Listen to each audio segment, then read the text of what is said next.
십자가에 달리시기 전날 주님은 최후의 만찬 자리에서 갑자기 일어나셔서 겉옷을 벗으시고 허리에 수건을 두르시고 제자들의 발을 한 사람 한 사람 씻기기 시작하셨습니다. 이 황송한 일 앞에서 차례가 돌아온 베드로는 주님 절대로 내 발을 씻기실 수가 없습니다. 제자의 입장에서는 당연하게 들리겠죠. 그러나 주님은 베드로에게 내가 너의 발을 씻겨주지 않으면 너는 나와 상관이 없다. 자, 이 말씀을 통해서 아주 중요하게 보여주시는 것이 주님의 섬김을 사랑으로 섬기시는 이 은혜를 입지 않고서는 성도는 자기의 자원과 힘으로 결코 남을 섬기는 삶으로 나아갈 수 없다는 것을 우리가 잘 알 수가 있습니다. 지난 시간에 베푸는 자의 입장에서 요셉의 입장에서 말씀을 함께 보았습니다. 오늘은 이 동일한 말씀을 이제 섬김을 받는 자의 입장에서 요셉의 형들과 그 아버지 야곱의 입장에서 함께 보려고 합니다. 요셉의 형들에게 요셉이 자신을 공개하는 바로 이 장면에는 성도가 누려야 할 은혜들이 그 속에 잘 녹아 있습니다. 이 은혜를 우리가 알고 누릴 때에 우리도 주님과의 친밀한 관계 속에서 성도들을 섬길 수 있는 그런 힘이 생깁니다. 여러분, 이 은혜에 대해서 오늘 함께 나누려고 합니다. 먼저 첫 번째로 성도가 누려야 할 은혜 한번 따라 합시다. 용서와 화해의 은혜를 누려야 합니다.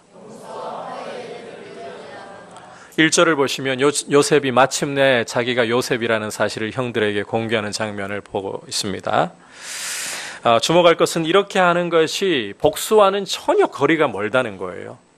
2절 요셉이 형제들에게 자기를 공개하면서 큰 소리로 우는 것이나 5절 전반부 형들을 가까이 불러서는 당신들이 나를 이곳에 팔았다고 해서 근심하지 마소서, 한탄하지 마소서, 형들을 이렇게 안심시키는 모습에서나 15절 형들과 입맞추며 안고 우는 모습에서나 어디를 둘러보아도 요셉이 복수하고자 하는 빛이 전혀 보이지를 않습니다.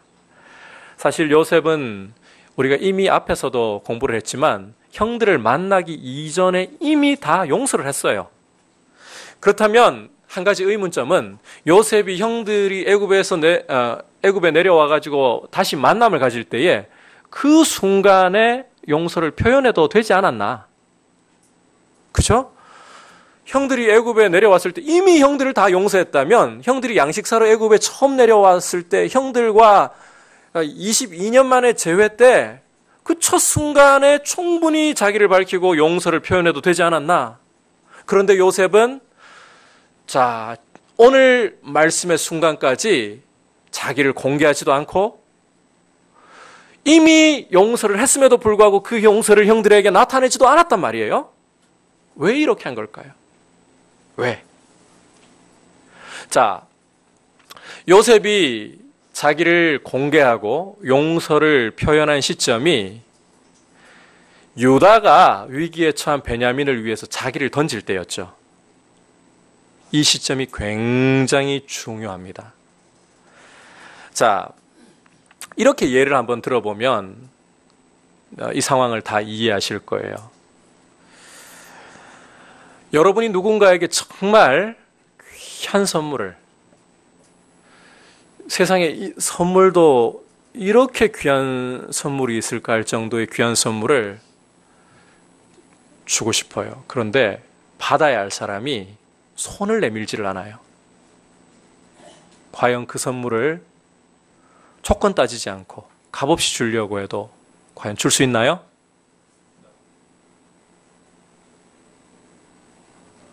아무리 귀한 선물을 주고 싶어도 받아야 할 사람이 손 내밀어서 그 선물을 안 받으면 그 선물의 가치와 상관없이 줄 수가 없는 거예요.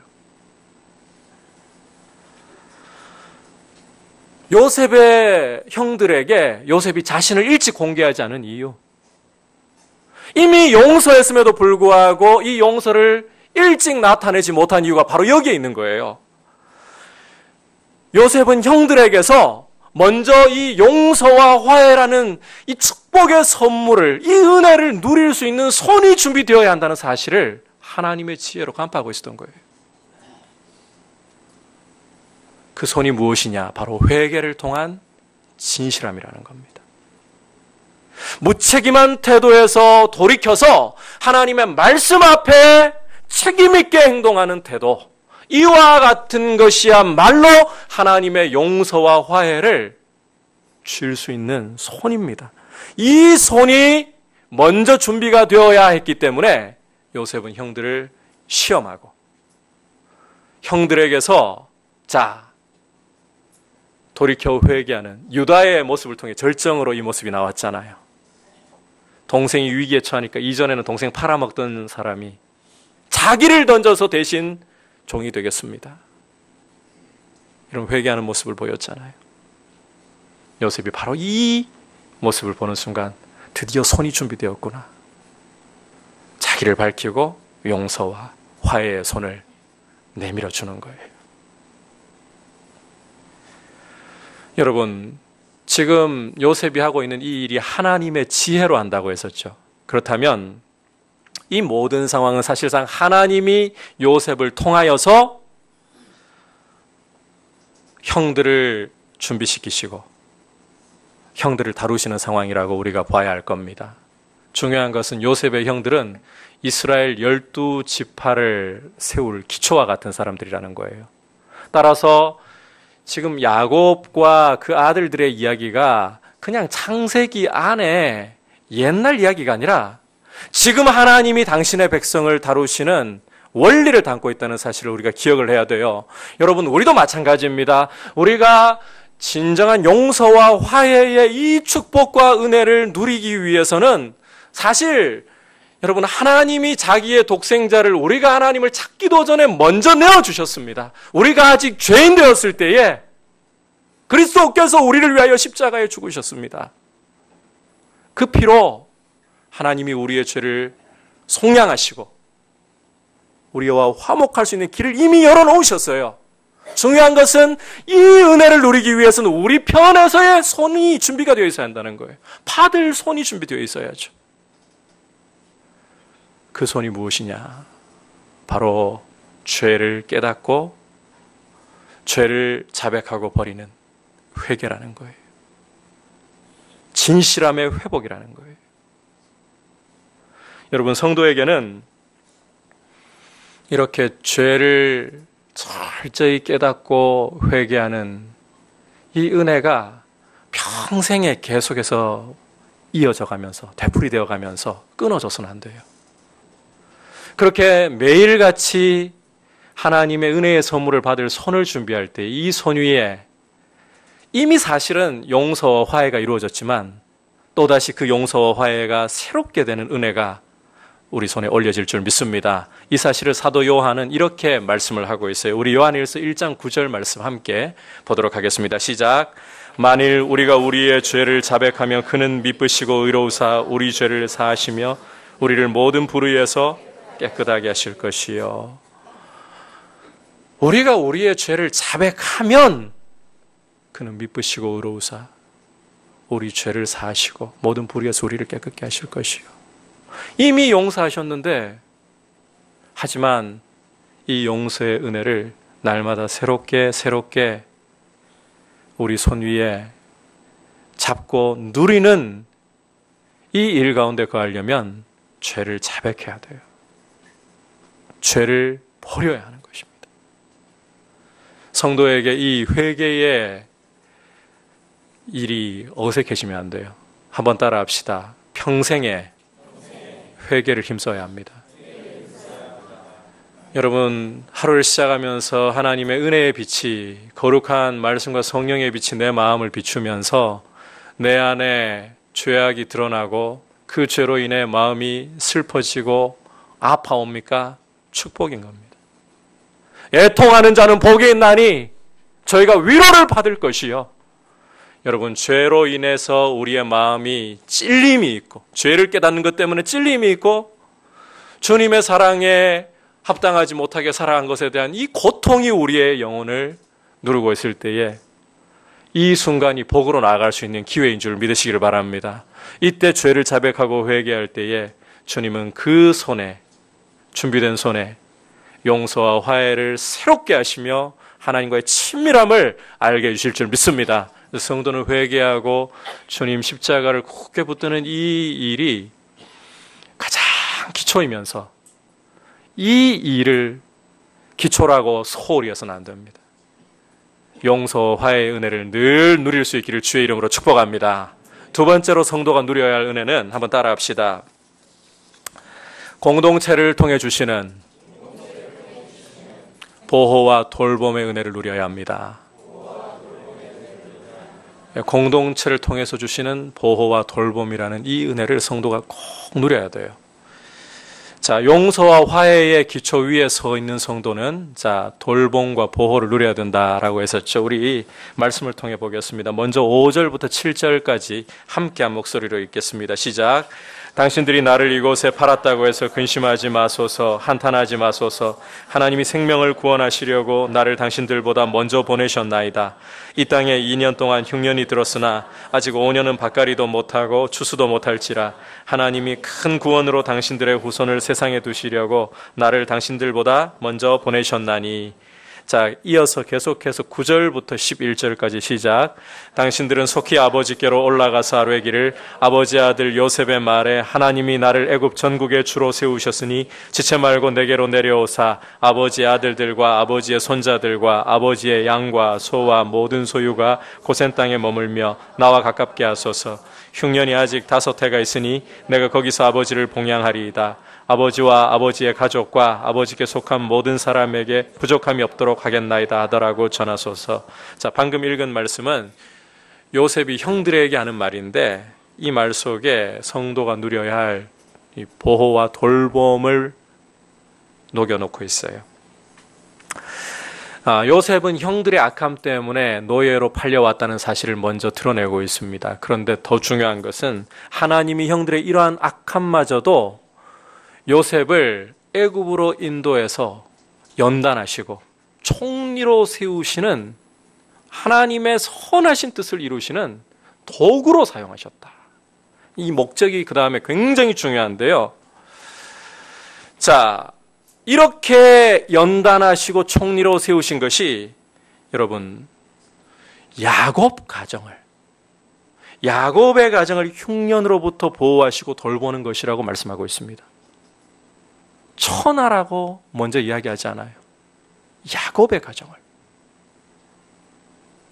그 결과 그 후손을 세상에 두시는, 다시 말해서 하나님이 약속하신 대로 야곱 가정이 하나님의 백성으로서 하늘의 별과 같이 바다의 모래와 같이 번성하게 하시는 것이 바로 요셉을 연단하셔서 총리로 세우신 목적이라는 겁니다. 여러분, 그만큼 하나님의 백성이 하나님의 보호와 돌봄을 받는 것, 이게 하나님의 구원 계획에 있어서 중심에 있어요. 정말 중심에 있어요. 어떻게 보면 이기적으로 들릴지 모릅니다. 세상 눈에는 이기적으로 보이고 들릴지 모릅니다. 그러나 먼저 하나님께서는 온 우주의 중심에 교회를 두시고 교회를 보호하시고 돌보시는 이 은혜를 누리게 하시는 거예요. 자, 여러분, 하나님 약속대로 야곱 가정이 번성해서 하나님 백성을, 무수한 하나님 백성을 이루려면 이 흉년이 큰 위협이에요. 그냥 단순히 고통 정도가 아니라 생존 자체를 위협하는 큰 위협입니다. 앞으로 5년 더 이어져야 되거든요.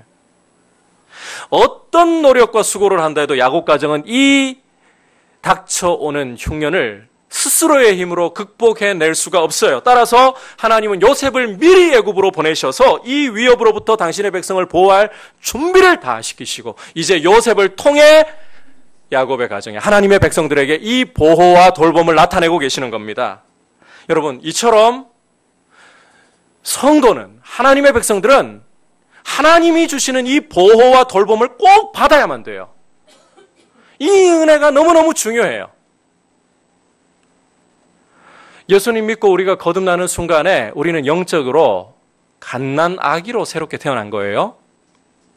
갓난아기가 부모의 보호와 돌봄 없이 결코 알아서 살아갈 수 없는 것처럼 여러분, 갓난아기 생명이 태어났다고 해서, 생명이 주어졌다고 해서 그냥 던져놓으면 살 수 있나요, 없나요?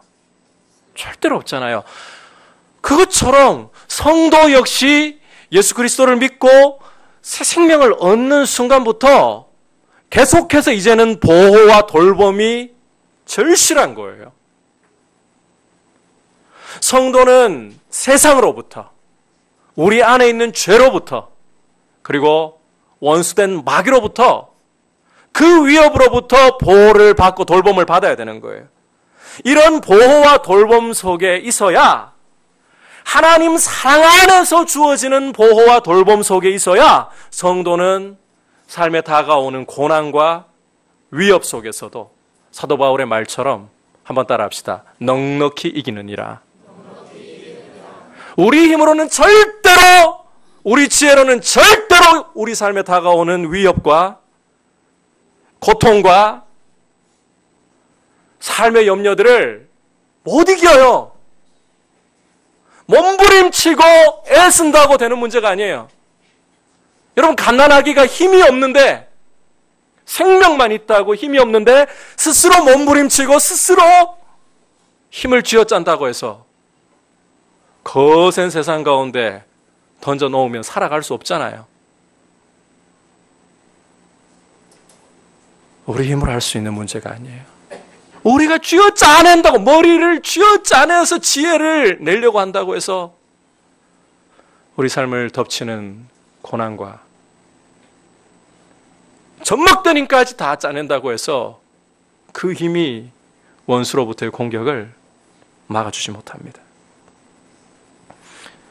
따라합시다. 하나님 사랑 안에서 하나님의 보호와 돌봄을 받아야 합니다.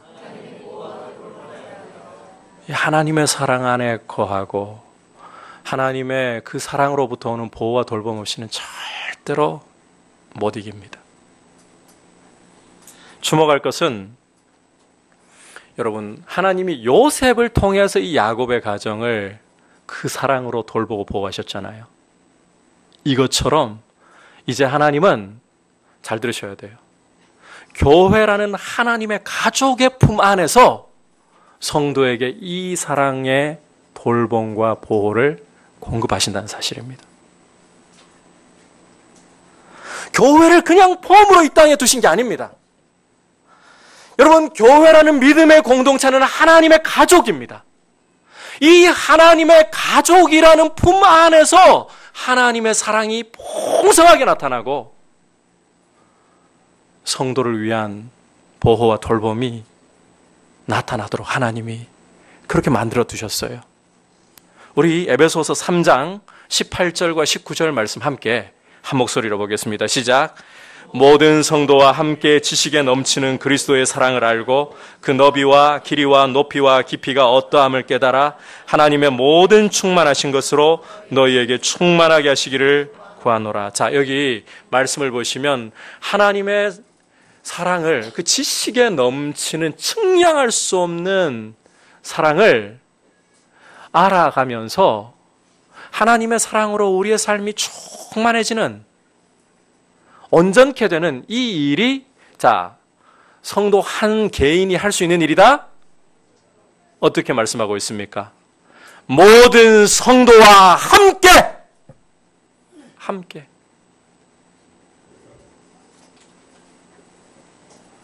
따라서 여러분, 믿음의 공동체이고 하나님의 가족인 교회를 정말 소중하게 여기셔야 돼요. 그래서 교회가 타락하면 성도는 공급받기가 어려워요. 교회가 주의 은혜 가운데 강건하게 서 있어야 되는 이유가 여기 있는 거예요. 제가 여러분들에게 말씀드리고 싶습니다. 여러분들 가운데에 정말 하나님 사랑을 깊이, 내가 세상에 누구도 따라올 수 없을 만큼 깊이, 나보다 더 아는 사람 없어 할 만큼 깊이 알겠다고 기도원에 올라가셔가지고 소나무 한 그루 이 둥치를 움켜잡고 흔들면서 소나무 뿌리 뽑힐 때까지 나는 그렇게 기도할 거야. 그걸로도 부족해.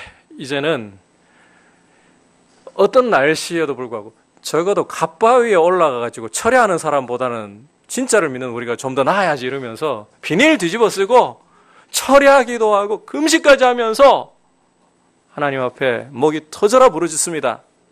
자, 그러면 여러분이 하나님의 사랑을 성경이 말씀하는 대로 알아야 할 만큼 충만하게 다 알 수 있을까요? 죄송하지만 그런 일은 안 일어납니다. 오해 마십시오. 그렇게라도 기도하려고 하는 운동들이 좀 일어났으면 좋겠어요. 한국교회 기도가 너무 지금 꺼져버려가지고. 여러분도 책임이 있으십니다. 우리 중직자들 기도의 자리에 보이셔야 돼요. 너무 안 보입니다.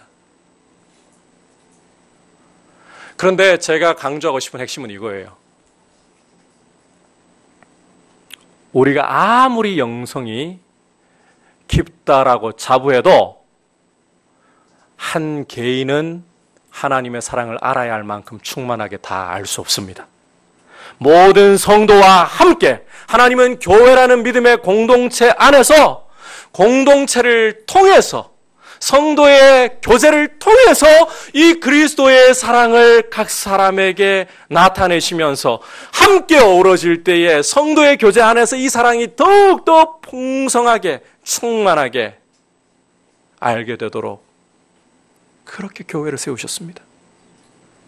따라서 여러분 믿음의 공동체인 교회를 정말 소중하게 여기셔야 돼요.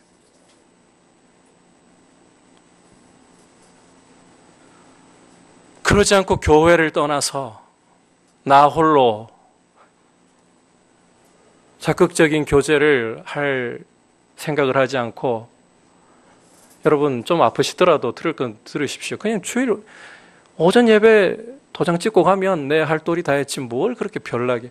아니요. 그 이후에 성도와의 교제가 없다 하면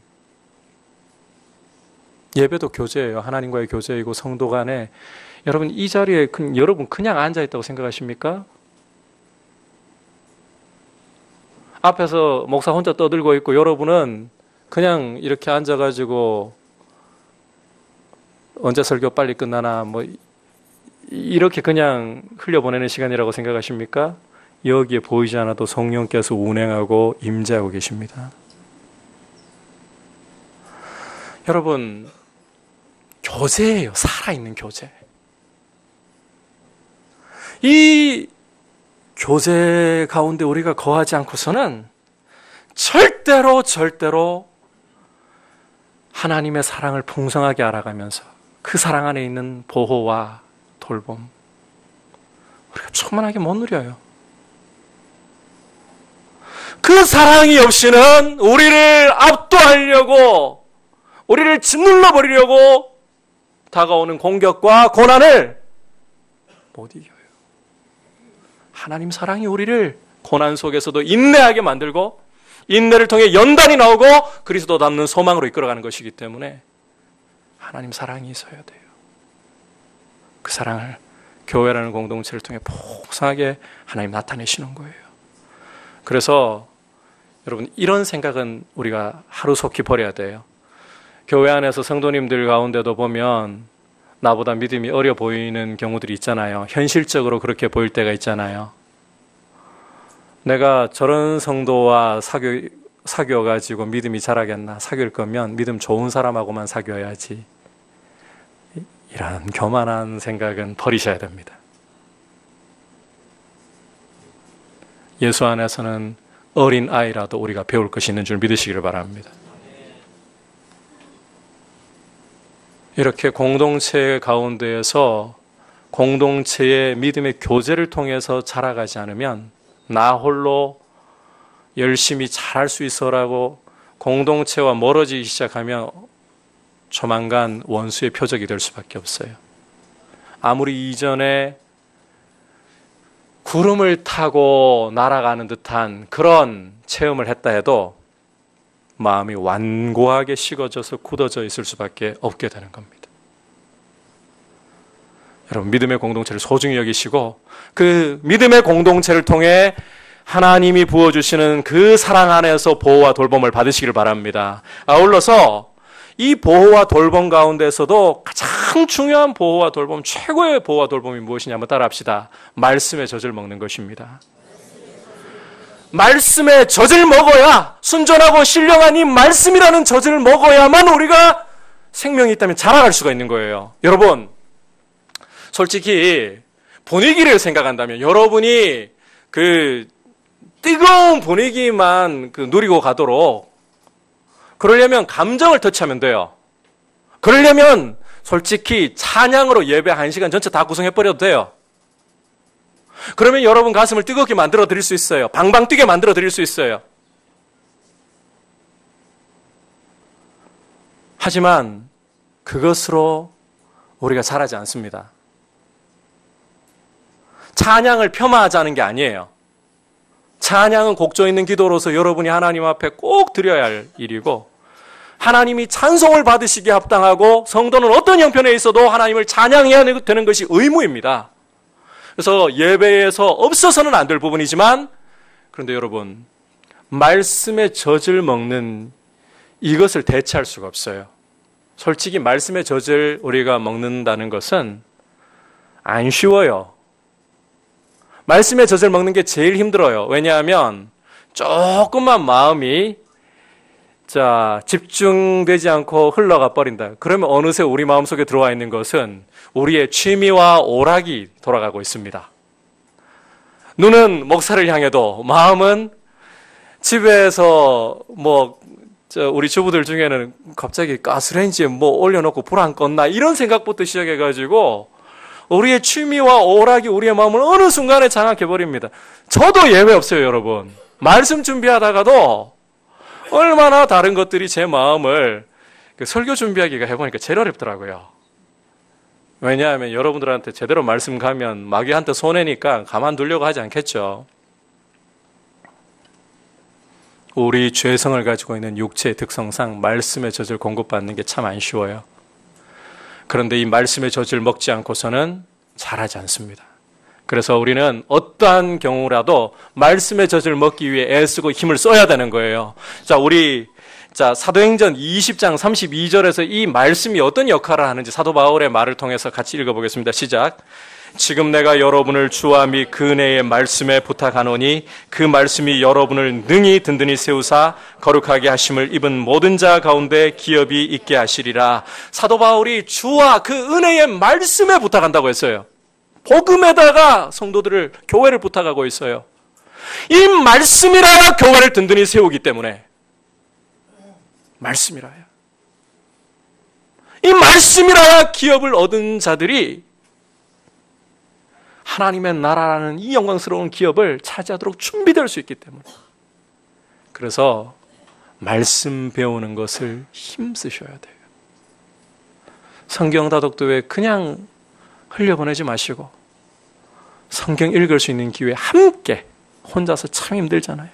서로 거룩한 도전이 되고 자극이 되어서 함께 말씀을 읽으면서 말씀의 젖을 먹고 계속해서 자라시길 축복합니다. 마지막으로 성도가 누려야 할 은혜 한번 따라합시다. 영혼을 소성케 하시는 은혜를 누려야 합니다. 우리 25절부터 28절까지 읽겠습니다. 시작. 그들이 애굽에서 올라와 가나안 땅으로 들어가서 아버지 야곱에게 이르러 알려 이르되 요셉이 지금까지 살아있어 애굽 땅의 총리가 되었더이다. 야곱이 그들의 말을 믿지 못하여 어리둥절하더니 그들이 또 요셉이 자기들에게 부탁한 모든 말로 그에게 말하매 그들의 아버지 야곱은 요셉이 자기를 태우려고 보낸 수레를 보고서야 기운이 소생한지라. 이스라엘이 이르되 조카도다. 내 아들 요셉이 지금까지 살아있으니 그를 버리라 하니라. 방금 보신 말씀은 요셉이 지금 가나안 집에서는 아버지 야곱이 베냐민이 어떻게 됐을까? 나머지 아들들 일은 어떻게 돌아가고 있을까? 초조하게 기다리는 상황이었잖아요. 이 아버지를 위해서 지금 베푼 조치를 보여주고 있습니다. 형들을 통해서 요셉이 하는 말이 자신이 지금까지 살아있고 애굽의 총리가 되었습니다. 이제 고센 땅으로 내려오셔서 거기서 내가 아버지를 봉양하고 아버지의 자손들 다 책임질 테니까 오십시오. 그러면서 이 증거로 수레를, 아버지의 가족을 다 태워올 수레 행렬을 보낸 거예요. 여러분, 처음에 이 말을 들었을 때 야곱은 믿을 수가 없었어요. 요셉이 살아있다니. 애굽의 총리가 되었더니. 그런데 눈앞에 지금 요셉이 보낸 수레가 증거로 있습니다. 이 증거를 보는 순간에 야곱의 모습을 우리가 주목을 해봐야 되는데, 야곱은 아들들의 이야기가 사실이구나 그러면서 뭐라고 성경 기자가 야곱의 모습을 기록하고 있습니까? 기운이 소생한지라. 그리고 야곱의 입에서 성경을 봐도요, 창세기 25장부터 야곱이 태어나는 기사가 기록이 되어 있잖아요. 25장부터 지금 이 순간 45장에 이르기까지 야곱의 생애가 지금 130년이 흘렀습니다. 130년의 세월 동안에, 그의 생애 동안에 처음으로 이 말이 터져나오고 있어요. 조카다! 조카도다. 여러분, 사람의 입에서 나올 수 있는 최상의 말 중에 하나가 뭐겠습니까? 성도 개인에게 있어서요, 사람의 삶에서 개인에게 있어서 터뜨릴 수 있는 최고의 말 중에 하나가 조카도다예요. 조카도다. 바랄 게 없다, 더 이상.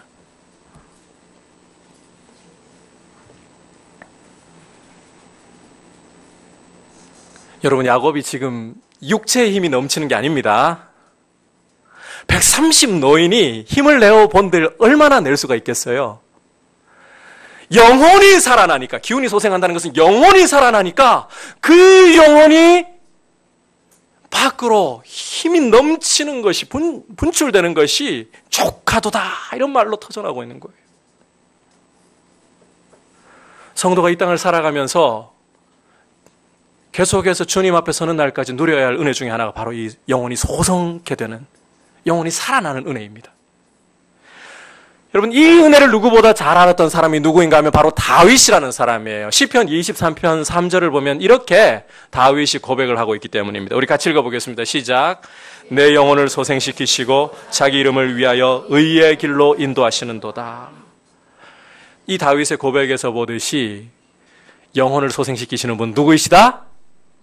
하나님이십니다. 여호와께서 영혼을 소생시키시는 겁니다. 근데 여러분, 우리가 이 과정을 좀 봐야 돼요. 이 소생하는 은혜를 하나님께로부터 공급받기 전에 야곱에게 꼭 필요했던 과정이 있었습니다. 요셉의 형들뿐만 아니라 야곱에게. 야곱은 지금 결단한 상태예요.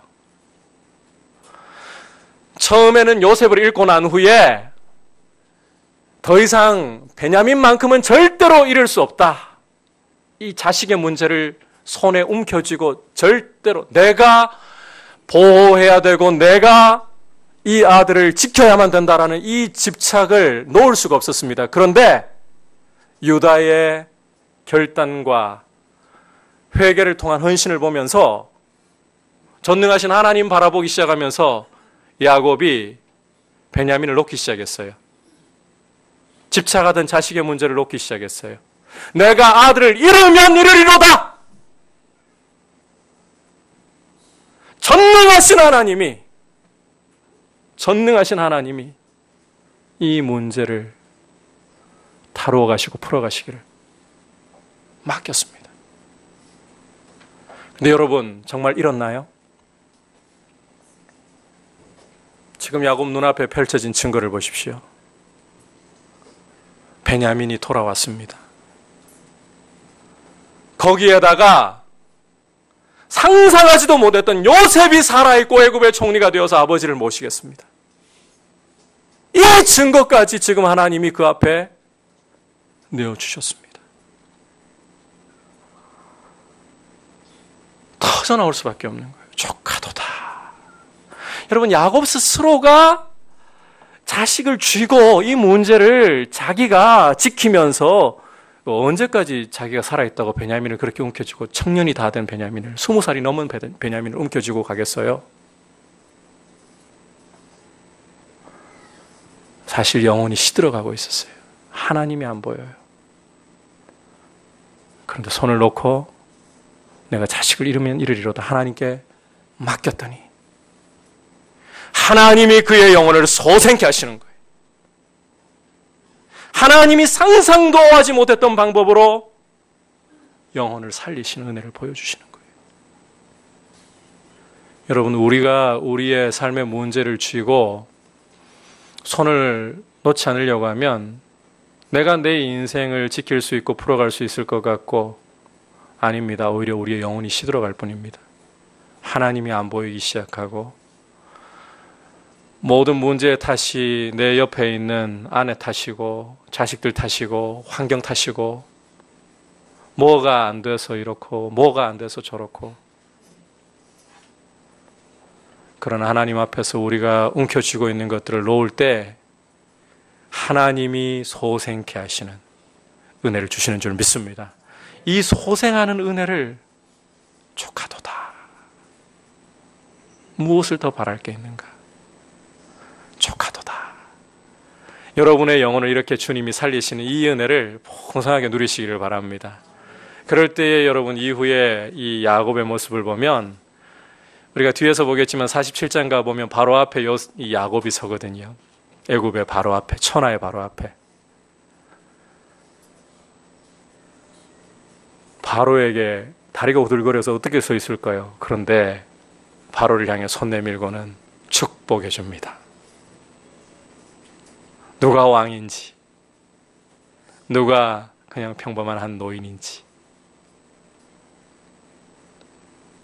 영혼이 소생케 될 때에 하나님은 이런 세상이 감당할 수 없도록 하늘의 평안과 하늘의 생명과 하늘의 능력으로 그 사람을 붙들고 계시기 때문에 이런 사람이 가는 곳이 여러분 평안이 흘러가요. 생명이 나타나요. 사람들이 볼 수 있게 되는 거예요. 이런 은혜를 여러분 누리시기를 주의 이름으로 축복합니다. 오늘 요셉이 형들에게 자기를 공개하는 모습을 통해서 성도가 누려야 할 은혜를 함께 보았습니다. 자, 첫 번째로는 기초입니다. 회개의 손을 통해서 이 용서와 화해라는 이 은혜를 우리가 늘 삶의 기초로서 늘 회복할 수 있어야 합니다. 그리고 이 기초 위에서 두 번째로 공동체를 통해서, 믿음의 공동체를 통해 주시는 하나님의 그 사랑의 돌봄과 보호, 그 안에 있어야 여러분의 영혼이 원수의 공격과 고난으로부터 우뚝 서서 넉넉히 이길 수 있습니다. 그 중에서도 특별히 말씀의 저절 사모하시기를 바랍니다. 마지막으로 하나님께 여러분의 움켜진 손을 펼치고 맡기십시오. 영혼을 소생케 하시는 은혜를 하나님이 여러분에게 부어주시기를 축복합니다. 우리 같이 말씀을 생각하면서 주님께 고백드립니다.